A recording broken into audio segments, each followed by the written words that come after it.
Hello and welcome back to JimMurphyMP.com. The online video blog is a way of keeping in touch with local and national news. I've just come back from my weekly advice surgeries with Ken McIntosh here in Clarkston, and earlier today we had one of our regular surgeries at one of our local synagogues, this time in Newton Mearns. It's been a very busy week with local issues such as applications for a mobile phone mass in Barhead Road and Mearns Road, and an awful lot of people have been in touch about that. And the controversy about the planning application in Loganswell grumbles on quite rightly, I think. The complaints and worry about this will grow the nearer it comes to a decision. And Ken McIntosh and I have said very clearly that we think this is the wrong proposal in the wrong place at the wrong time, and we will continue to oppose it.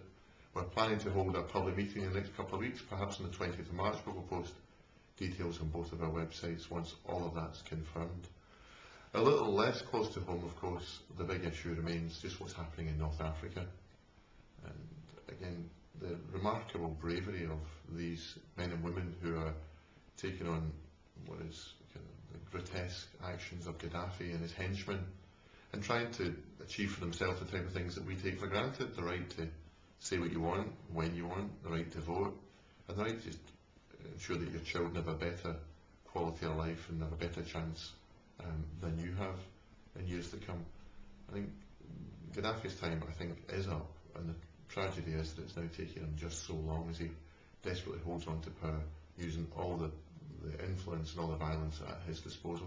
And it's right that the international community looks to see what it can do, and nothing should be off the table. The diplomatic effort, the economic sanctions, the international criminal court work is all important, as is the continuing conversation about a no-fly zone and all other options that are being considered.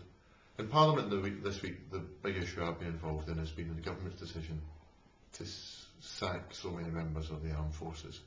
Now, we all know that you can't prevent every redundancy in the armed forces, and I've been very open about that. But the fact is, there's a basic immorality about saying that you will sack people who are currently serving in Afghanistan.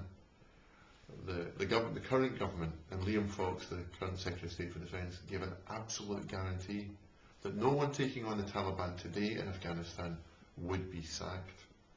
And now they've went back in that commitment. It was a very sad day, I think, for politics, a very difficult day for the armed forces. I think it's one that people will remember for a very long time to come. I think it's not too late for them to change their mind, and I would urge them, even at this late stage, to think again, go back to what they previously said, and guarantee that no one comes back from Afghanistan to a hero's welcome from the public, only to be sacked by their government. That's all for now. Get in touch if you want Ken and I to come along to a local event in the constituency. Get in touch with your opinions through the email, through Twitter, through Facebook, by coming to see us, coming along to one of our surgeries, or in the good old-fashioned way of putting a stamp on an envelope and writing to me in the House of Commons. Cheers. Bye-bye.